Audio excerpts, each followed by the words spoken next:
Hi everyone. आज बात करेंगे ऑडिट और फाइनेंशियल कंप्लायंस के बारे में। फाइनेंशियल कंप्लायंस को बाद में देखते हैं, पहले देखते हैं ऑडिट को। और ऑडिट के कुछ क्वेश्चंस को पहले कंप्लीट करते हैं जिसमें हमारे 50 एमसीक्यूज है। तो फर्स्ट क्वेश्चन की तरफ चलते हैं। इंटरनल ऑडिट का प्राइमरी फोकस क्या होता है?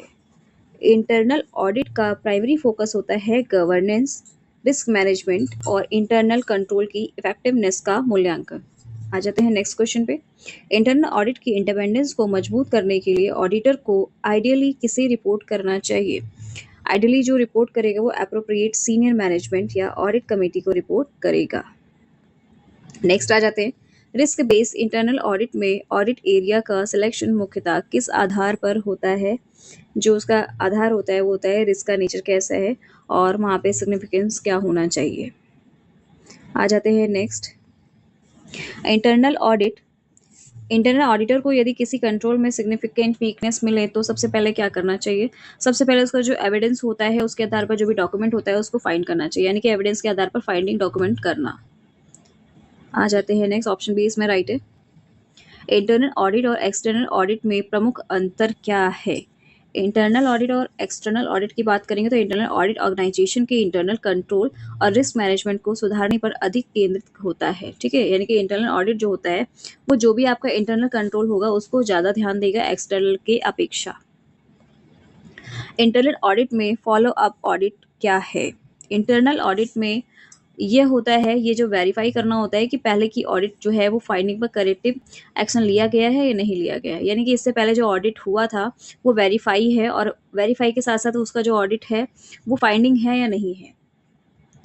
ठीक है, यानी कि ऑप्शन बी ये वेरीफाई करना कि पहले की ऑडिट फाइंडिंग्स पर करेक्टिव एक्शन लिया गया है या नहीं। क्वेश्चन नंबर 7 है। इंटरनल कंट्रोल का कंट्रोल एनवायरनमेंट किससे सबसे अधिक संबंधित है? मैनेजमेंट की इंटीग्रिटी, एथिकल वैल्यूज और ऑर्गेनाइजेशन स्ट्रक्चर। नेक्स्ट क्वेश्चन पे आ जाते हैं। यदि एक ही व्यक्ति परचेस ऑर्डर बनाता है और गुड्स रिसीव करता है और पेमेंट अप्रूव करता है तो सबसे बड़ा रिस्क क्या होता है? Segregation of duties, failure. देखो, बहुत सारी चीजें कोई भी अकेले मैनेज नहीं कर सकता, क्योंकि कोई घर का राशन नहीं लाना है हमें। यहाँ पे बहुत सारी, अगर कोई कंपनी है, कोई हमारा फैक्ट्री चल रही है, वहाँ पे बहुत सारी चीज़ें होती हैं, तो डेली हमें हर एक चीज़ का मेंटेनेंस करना बहुत मुश्किल हो जाता है, जिसकी वजह से सेग्रेशन ऑफ ड्यूटीज फेलियर होता है। इंटरनल ऑडिटर द्वारा सैंपलिंग का उपयोग मुख्यतः क्यों किया जाता है? इंटरनल ऑडिट द्वारा सैंपल का उपयोग इसीलिए किया जाता है क्योंकि पूरी पॉपुलेशन पर रीजनेबल कंक्लूजन निकालने के लिए, सेलेक्टेड आइटम्स की जांच करने के लिए। क्लियर। नेक्स्ट आ जाते हैं। इंटरनल ऑडिट फाइंडिंग की क्वालिटी बढ़ाने के लिए कौन सा कॉम्बिनेशन सबसे उपयुक्त है? Condition plus criteria plus cos plus effect plus recommendation. यानी कि पहली चीज़ तो कोई भी कॉमोडिटी हमारे पास है तो उसकी कंडीशन कैसी है, उसका क्राइटेरिया होना क्या चाहिए और उसके पीछे उसका कारण क्या है और उसके कारण से उसका प्रभाव क्या पड़ेगा। उसके बाद हमारे का जो भी हम चीज़ें होंगी, जो प्रभाव पड़ेगा उसके आगे हम जाके उसको रिकमेंड करेंगे कि हमें ऐसा नहीं ऐसा करना चाहिए। ठीक है, तो हमारा हो जाएगा condition, criteria, cause, effect and recommendation. Utilization certificates का प्राइमरी पर्पस क्या है? यूटिलाइजेशन का जो प्राइमरी पर्पस होता है वो कोई भी फंड का निर्धारित उद्देश्य के अनुसार उपयोग होने की पुष्टि करना। ठीक है, जो भी ग्रांट होता है, फंड्स होते हैं, जो उनका निर्धारित उद्देश्य क्या होता है, इस चीज की पुष्टि करना।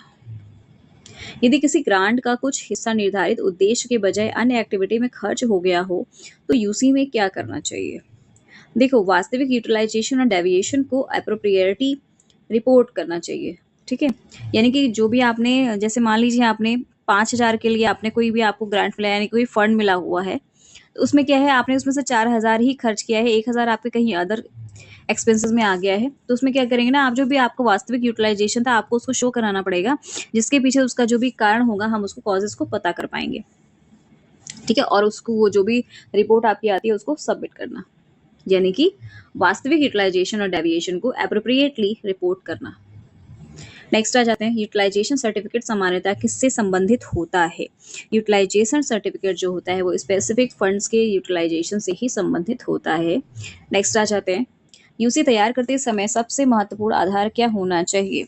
यूसी तैयार करते समय सबसे महत्वपूर्ण आधार होना चाहिए book of account and supporting records. ठीक है, यानी कि जो अकाउंट्स की बुक है आपकी, वो और जो भी उससे सपोर्टेड जो भी रिकॉर्ड्स है, जो भी डॉक्यूमेंट्स है, वो आपके पास होने चाहिए। यदि यूसी में 10 लाख एक्सपेंडिचर दिखाया गया है लेकिन बुक्स में 8 लाख ही रिकॉर्डेड है, तो ये किस प्रकार की समस्या है? ये कंप्लायंस इशू है, क्योंकि हमने उस चीज़ में क्या किया है, जस्ट 1 सेकंड, यहाँ पे कंप्लायंस इशू है। इस वजह से है क्योंकि हमने वहाँ पे जो भी डॉक्यूमेंटेशन था ना, वो हमारा गड़बड़ है। हमने कोई उसको 2 लाख रुपए कहीं यूटिलाइज़ नहीं किए हुए हैं। हमने एक्सपेंडिचर किया हुआ है 10 लाख का, जो कि हमें 10 लाख शो कराना चाहिए, लेकिन वहाँ पे कंप्लायंस इशू हुआ है। इसी वजह से ऐसा नहीं हो सकता है। आ जाते हैं नेक्स्ट, यूटिलाइजेशन सर्टिफिकेट में अनयूटिलाइज्ड बैलेंस होने पर सबसे उचित ट्रीटमेंट क्या होता है? सबसे उचित ट्रीटमेंट जो होता है हमारा, एप्लीकेबल रूल्स के अनुसार यूटिलाइज अमाउंट को डिस्क्लोज कर देना या फिर हैंडल कर देना। ठीक है, आ जाते हैं नेक्स्ट, यूसी यानी कि यूनाइटेड सॉरी यूसी की क्रेडिबिलिटी सबसे अधिक किससे बढ़ती है? यूसी की जो क्रेडिबिलिटी होती है वो सबसे ज़्यादा जो भी अकाउंटिंग रिकॉर्ड्स होते हैं, जो भी सपोर्टिव डॉक्यूमेंट्स होते हैं और ऑथराइज सर्टिफिकेशंस होते हैं, उसी से बढ़ती है। ठीक, आ जाते हैं नेक्स्ट, ग्रैंड यूटिलाइजेशन वेरीफाई करते समय ऑडिटर को सबसे पहले क्या एस्टैब्लिश करना चाहिए? सबसे पहले जो एस्टैब्लिश करना चाहिए वो उसकी जो भी टर्म एंड कंडीशंस होती हैं और परमिटेड पर्पस जो होते हैं, उनको एस्टैब्लिश करना चाहिए। नेक्स्ट आ जाते हैं, यदि एक्सपेंडिचर ग्रांट की सैंक्शन कंडीशन के बाहर है तो ऑडिटर की फाइंडिंग किससे संबंधित होगी? ऑडिटर की जो फाइंडिंग संबंधित होगी वो नॉन कंप्लायंस या इरेगुलर यूटिलाइजेशन से संबंधित होगी। नेक्स्ट आ जाते हैं, यूसी में यूटिलाइजेशन सर्टिफिकेट में सर्टिफिकेशन का अर्थ मुख्यतः क्या है? सर्टिफिकेशन का अर्थ मुख्यतः है यह पुष्टि करना होता है कि फंड निर्धारित उद्देश्य के अनुसार यूटिलाइज हुए हैं या फिर सब्जेक्ट टू अप्लीकेबल। यूसी को सपोर्टिव वाउचर से रिकॉन्सिल करने का मुख्य उद्देश्य क्या है? इसका मुख्य उद्देश्य होता है रिपोर्टेड यूटिलाइजेशन की एक्यूरेसी और ऑथेंटिसिटी एस्टैब्लिश करना। यदि यूसी समय पर सबमिट नहीं किया जाता है तो संभावित कॉन्सिक्वेंस क्या हो सकता है? आपका जो संभावित कॉन्सिक्वेंस होगा वो होगा फ्यूचर फंड रिलीज प्रभावित हो सकता है। ठीक है, आ जाते हैं नेक्स्ट, यूसी में अनस्पेंड बैलेंस का अर्थ है, अनस्पेंड बैलेंस का अर्थ होता है सैंक्शंस रिसीव्ड फंड में से निर्धारित अवधि तक उपयोग न हुई राशि, यानी कि जो एक टाइम ड्यूरेशन होता है उसके बीच में उन पैसों को खर्च नहीं किया गया, उन फंड्स को खर्च नहीं किया गया है। आ जाते हैं नेक्स्ट 24, कंप्लायंस रिपोर्ट का मुख्य उद्देश्य क्या है? कंप्लायंस रिपोर्ट का मुख्य उद्देश्य होता है ऑडिट ऑब्जर्वेशन पर की गई करेक्टिव एक्शन की स्थिति बनाना। आ जाते हैं नेक्स्ट क्वेश्चन की तरफ, क्वेश्चन नंबर 25, एक इफेक्टिव कंप्लायंस रिपोर्ट में सामान्यतः क्या होना चाहिए? देखो, रिपोर्ट में जो होना चाहिए वो होना चाहिए ऑब्जर्वेशन, हमने क्या चीज़ ऑब्जर्व की है, उसके बाद उसका एक्शन क्या लिया, यानी कि एक्शन टेकन, और वो भी जो भी हमारे पास एविडेंस थे, वो सपोर्टिव एविडेंस जो भी थे वो कैसे थे, और उसके बाद हमारा स्टेटस क्या रहा। यदि ऑडिट ऑब्जर्वेशन पर एक्शन लिया जा चुका है लेकिन सपोर्टिव एविडेंस उपलब्ध नहीं है तो कंप्लायंस को कैसे देखा जाना चाहिए? कंप्लायंस को एविडेंस के अभाव में कंप्लायंस को एडिक्वेटली एस्टेब्लिश नहीं किया जा सकता है या फिर नहीं माना जा सकता है। आ जाते हैं next, action taken report ATR का कंप्लायंस रिपोर्ट से क्या संबंध है? एटीआर ऑडिट फाइंडिंग पर की गई कार्यवाही को डॉक्यूमेंट करता है। नेक्स्ट आ जाते हैं, क्वेश्चन नंबर 28, ऑडिट ऑब्जर्वेशन को क्लोज करने से सबसे पहले महत्वपूर्ण क्या वेरीफाई करना होता है? सबसे पहले वेरीफाई किया जाता है करेक्टिव एक्शंस एंड उसके सपोर्टिव एविडेंस। ठीक है, नेक्स्ट आ जाते हैं, कंप्लायंस रिपोर्ट में पार्शियली कंपाइल्ड कब कहा जा सकता है? जब करेक्टिव एक्शन कुछ हद तक हुआ हो लेकिन ऑब्जर्वेशन पूरी तरह रिसॉल्व ना हुआ हो। देखो, यहाँ पे जिसने ऑडिटिंग पढ़ी होगी उसको बहुत अच्छे से ये चीज़ें आती होंगी। नेक्स्ट क्वेश्चन पे आ जाते हैं, यदि डिपार्टमेंट ऑडिट ऑब्जर्वेशन से असहमत हो तो उचित अप्रोच क्या है? डिपार्टमेंट ऑडिट ऑब्जर्वेशन से असहमत है तो उस टाइम पे उचित अप्रोच क्या होगा? आपका हो जाएगा reason, response and supporting evidence प्रस्तुत करना। कंप्लायंस मॉनिटरिंग का सबसे महत्वपूर्ण बेनिफिट क्या है? रिकरिंग डेफिशिएंसीज को आइडेंटिफाई करके कंट्रोल इम्प्रूव करना। आ जाते हैं नेक्स्ट। यदि एक ही ऑडिट ऑब्जर्वेशन लगातार 3 वर्षों तक रिपीट हो रही है तो क्या ये इंडिकेट कर सकती है? भाई बिल्कुल कर सकती है, लेकिन इफेक्टिव करेक्टिव एक्शन की कमी रहेगी। ठीक है,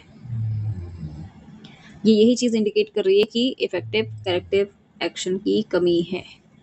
कंप्लायंस रिपोर्ट में टारगेट डेट का उपयोग क्यों किया जाता है? टारगेट डेट का उपयोग किया जाता है करेक्टिव एक्शन के एक्सपेक्टेड कंप्लीशन टाइम को मॉनिटर करने के लिए। नेक्स्ट आ जाते हैं। मैनेजमेंट द्वारा एक्शन टेकन बताया गया है लेकिन एविडेंस नहीं दिया गया, ऑडिटर को क्या करना चाहिए? आप लोग थोड़ा सा दिमाग लगाया करिए। एविडेंस मांगना और इंडिपेंडेंटली वेरीफाई करना। ठीक है, मैनेजमेंट द्वारा बताया गया है कि आप एक्शन ले सकते हैं लेकिन एविडेंस नहीं दिया गया है, तो ऑडिटर को क्या करना चाहिए? भाई एविडेंस मांगेगा वो उनसे और इंडिपेंडेंटली वेरीफाई करना चाहिए उसको। अब कंप्लायंस रिपोर्ट में रिस्पॉन्सिबिलिटी सेंटर या फिर ऑफिसर का क्या उल्लेख होता है?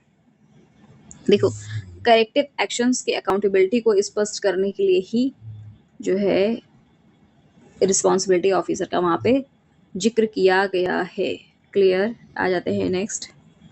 एक मजबूत ऑडिट ऑब्जर्वेशन में क्राइटेरिया का अर्थ क्या होता है?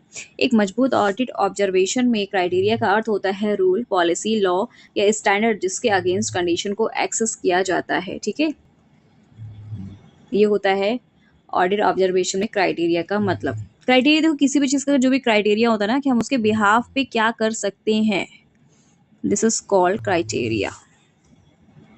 और हर काम को करने के लिए क्राइटेरिया निर्धारित किया जाता है।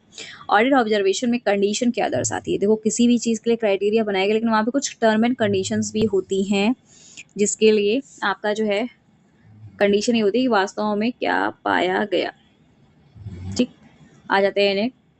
ऑडिट ऑब्जर्वेशन में कॉज का अर्थ है। ऑडिट ऑब्जर्वेशन में कॉज का अर्थ होता है समस्या का मूल कारण क्या है। कॉज मीन्स कारण ही होता है भाई। ऑडिट ऑब्जर्वेशन में इफेक्ट मुख्यतः किसे दर्शाता है? प्रभाव मुख्यतः किसे दर्शाता है? प्रॉब्लम के परिणाम, यानी कि क्या इम्पैक्ट पड़ा है। नेक्स्ट आ जाते हैं। ऑडिट ऑब्जर्वेशन की रिकमेंडेशन का उद्देश्य क्या है? ऑडिट ऑब्जर्वेशन की रिकमेंडेशन का उद्देश्य जो मेन होता है आपका वो है समस्या को दूर करने के लिए करेक्टिव एक्शन सुझाना। ठीक है, यानी कि जो भी एक हमें सजेस्ट करना करेक्टिव एक्शन हमारा क्या हो सकता है वो रिकमेंड करेगा। निम्नलिखित में से कौन सा ऑडिट ऑब्जर्वेशन का सबसे महत्वपूर्ण स्ट्रक्चर है, सबसे मजबूत स्ट्रक्चर है? Criteria, condition, cause, effect and recommendation, CCCER आप याद कर सकते हो। CCCER। ठीक है, criteria, condition, cause, effect, recommendation. Next आ जाता है। यदि ऑडिटर कहता है कि 2 लाख की राशि निर्धारित नियमों के विरुद्ध खर्च हुई है तो ऑब्जर्वेशन को मजबूत बनाने के लिए क्या आवश्यक होगा? ऑब्जर्वेशन को मजबूत बनाने के लिए रेलेवेंट रूल, ट्रांजैक्शन एविडेंस और फाइनेंशियल इम्पैक्ट होना चाहिए। इन 3 चीजों का होना जरूरी होगा। नाउ नेक्स्ट, ऑडिट ऑब्जर्वेशन में मटेरियलिटी क्यों महत्वपूर्ण है? देखो, मटेरियलिटी इस वजह से है क्योंकि कोई भी मटेरियल होता है उसका अहम रोल होता है किसी भी कंपनी, किसी भी फैक्ट्री में। तो यहाँ पे आपका हो जाएगा सिग्निफिकेंट इशू को रिस्क और इम्पैक्ट के आधार पर प्रायोरिटाइज करने के लिए। प्रायोरिटी समझते हो ना आप लोग? सेम है। नाउ नेक्स्ट आ जाते हैं। यदि ऑडिट ऑब्जर्वेशन केवल अनुमान पर आधारित है और सपोर्टिव एविडेंस नहीं है तो उसकी सबसे बड़ी कमजोरी क्या होगी? देखो, सबसे बड़ी कमजोरी यही होगी कि हमारे पास एविडेंस की सफिशियंसी नहीं है, यही कमजोरी है सबसे ज्यादा। ऑडिट ऑब्जर्वेशन में रूट कॉज एनालाइज का उद्देश्य क्या है? रूट कॉज एनालाइज का उद्देश्य है समस्या के मूल कारण को आइडेंटिफाई करना ताकि रिकरेंस को रोका जा सके। क्लियर? अब आते हैं नेक्स्ट क्वेश्चन पे। यदि ऑब्जर्वेशन में पाया गया कि बिना प्रॉपर अप्रूवल के एक्सपेंडिचर किया गया है तो सबसे रेलेवेंट रिकमेंडेशन क्या होगी? सबसे रिलेवेंट रिकमेंडेशन जो होगी अप्रूवल हायरार्की और प्री ऑथराइजेशन कंट्रोल को स्ट्रेंथ देना। नेक्स्ट आ जाते हैं। एक ऑडिट ऑब्जर्वेशन पे मैनेजमेंट ने करेक्टिव एक्शन लिया, लेकिन उसी प्रकार की समस्या अगले ऑडिट में फिर मिली। इसका सबसे उचित निष्कर्ष क्या होगा? करेक्टिव एक्शन सस्टेनेबल इफेक्टिवनेस नहीं रहा या रूट कॉज एड्रेस नहीं हुआ। ऑडिट ऑब्जर्वेशन की प्रायोरिटी निर्धारित करते समय निम्नलिखित में से किस कॉम्बिनेशन पर सबसे अधिक ध्यान देना चाहिए? सबसे अधिक ध्यान देना चाहिए रिस्क, फाइनेंशियल इम्पैक्ट और कंट्रोल वीकनेस। ठीक है, रिस्क क्या है, फाइनेंशियल इम्पैक्ट कैसा पड़ेगा, और कंट्रोल वीकनेस, वीकनेस को कंट्रोल करना। यदि मैनेजमेंट ऑडिट ऑब्जर्वेशन को एक्सेप्ट करती है और करेक्टिव एक्शन की डेडलाइन देती है, तो अगला महत्वपूर्ण स्टेप क्या होगा? अगला महत्वपूर्ण स्टेप जो होगा आपका, वो होगा फॉलोअप के दौरान एक्शन और एविडेंस वेरीफाई करना। क्या होगा? फॉलोअप के दौरान एक्शन और एविडेंस वेरीफाई करना। आ जाते हैं नेक्स्ट और लास्ट क्वेश्चन है आपका, internal audit, UC, compliance report और ऑडिट ऑब्जर्वेशन के बीच सबसे सही रिलेशनशिप कौन सा है? देखो, इंटरनल ऑडिट इशू आइडेंटिफाई करता है, यूसी फंड यूटिलाइजेशन को सस्टेंसिएट करता है, compliance report corrective action track करती है और ऑडिट ऑब्जर्वेशन फाइंडिंग को फॉर्मली डॉक्यूमेंट करता है। ठीक है, ये समझ में आ गया? तो ये ऐसा रिलेशन है आपका। ये क्वेश्चन मोस्टली इंपॉर्टेंट है भाई, क्योंकि इससे आप बहुत सारी चीज़ों को क्लियर कर सकते हो। आपसे अगर एक ही चीज़ ये पूछ लिया गया कि हाँ इंटरनल ऑडिट क्या करता है, तो आप बता सकते हो इशू को आइडेंटिफाई करता है। ठीक है, ऐसे छोटे छोटे क्वेश्चन यहाँ से बन सकते हैं। तो यहाँ का फिलहाल आपका ये यहाँ पे खत्म हो चुका है, लास्ट क्वेश्चन था आपका ये। और इसके बाद अगले 2 टॉपिक आपके और बाकी रह गए, जो कि आपका कल की डेट में कंप्लीट हो जाएगा। उसके बाद अगले दिन जो है, अगले 2 दिन में आपका जो भी योजनाएं हैं वो कंप्लीट हो जाएंगी। मतलब हर हालत में आपका 7 तारीख को इसका एग्ज़ाम है, तो हम इसको 30 तारीख तक हर हालत में कंप्लीट कर देंगे। बहुत ज़्यादा ज़रूरी है, ताकि अगले 7 दिन में हमारा 7 तो नहीं रहेगा, हमारे पास 6 दिन रहेगा, तो हमारा रिवीजन बहुत अच्छे से हो जाए। बाकी आप लोग जो भी जीएस की चीज़ें हैं ना, वो आप लोग लेके चलिए। मैं आपकी योजनाएं कंप्लीट करा दूंगी, और अगर मेरे पास टाइम रहा तो मैं यूपी स्पेशल भी आपका थोड़ा बहुत तैयार करा सकती हूँ। तो तब तक के लिए प्लीज़ लाइक, सब्सक्राइब और शेयर बिल्कुल करिएगा। और चैनल पे अगर नए हैं आप, तो अपने फैमिली एंड फ्रेंड के साथ ज़रूर शेयर करिए। तब तक के लिए बाय बाय।